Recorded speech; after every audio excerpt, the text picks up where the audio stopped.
મહાયુદ્ધનો આજે 12મો દિવસ છે। છેલ્લા 11 દિવસમાં ભારે તબાહી મચાવી છે આખી દુનિયામાં આ બે દેશોના યુદ્ધે।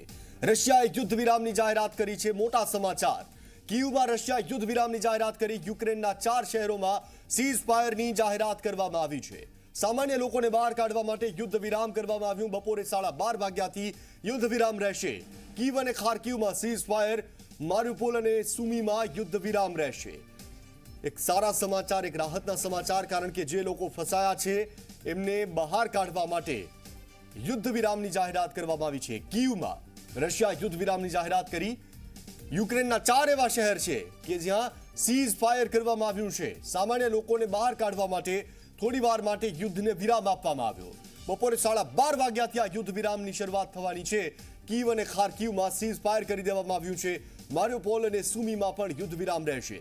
आ 4 एवा शहरों छे के ज्यां लगभग रशियाना सैनिको ત્રાટકી ચૂક્યા છે અને કબજો મેળવી ચૂક્યા છે। આ શહેરને બાનમાં લઈ લીધું છે। એટલા માટે થોડો સમય માટે ત્યાં ફાયરિંગ રોકી દેવામાં આવશે। 12:30 વાગ્યાથી અહીંયા ફાયરિંગ બંધ કરવામાં આવશે અને જે લોકો ફસાયા છે તેમને ત્યાંથી ખસી જવા માટેની સૂચના આપી દેવામાં આવી છે। ખેર અમારા સંવાદદાતા મનીષ શુક્લા જોડાઈ ચૂક્યા છે, એમની સાથે વાત કરીએ। મનીષજી, युद्ध विराम की घोषणा की गई है। 4 शहरों में ये युद्ध विराम सीज फायर किया गया है। किस तरह से इवैक्यूएशन किया जाएगा यहाँ से?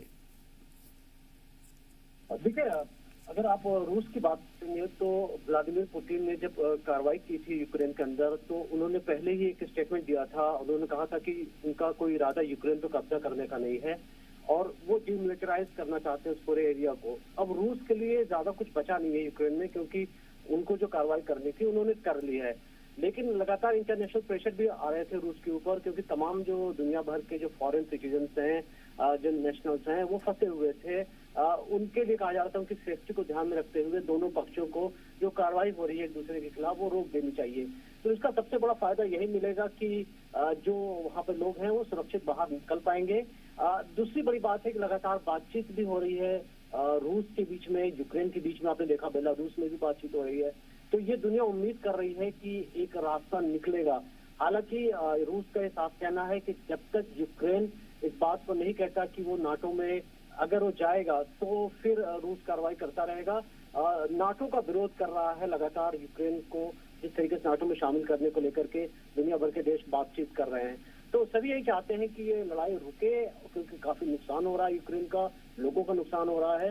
तो एक ये बड़ी खबर है, अभी कह सकते हैं कि एक पॉजिटिव न्यूज है, क्योंकि हमने देखा कि पिछले 24 तारीख से जिस तरीके से जो हालात बने हुए हैं, करीब 7 लाख लोग यूक्रेन के अलग अलग बॉर्डर्स पे जमा हो रहे हैं, काफी कुछ जमा हो गए हैं। और उसके साथ जो भारतीय फंसे थे, हालांकि हमने ज्यादातर लोगों को, स्टूडेंट्स को निकाल लिया है, लेकिन हम सिर्फ अपनी बात ना करें, अगर हम दुनिया भर की बात करें, स्टूडेंट्स हो या दूसरे देश के लोग हो, उनके लिए भी इनकी सेफ्टी के लिए जरूरी है कि ये जो सीज फायर हो रहा है ये काफी पॉजिटिव होगा। धन्यवाद जानकारी देने के लिए। तो અમારા સંવાદદાતા મનીષ શુક્લા અત્યારે જોડાયા હતા અને તેમણે કહ્યું કે સામાન્ય લોકોને બહાર કાઢવા માટે યુદ્ધ વિરામ કરવામાં આવ્યું છે। બપોરે 12:30 વાગ્યાથી આ યુદ્ધ વિરામની શરૂઆત થશે। તમામ દેશના જે લોકો ત્યાં ફસાયા છે તેમને તેમના દેશમાં વતન પરત ફરી શકે, સુરક્ષિત બહાર નીકળી શકે આ શહેરોની, એટલા માટે 12:30 વાગ્યાથી યુદ્ધ વિરામ રહેશે।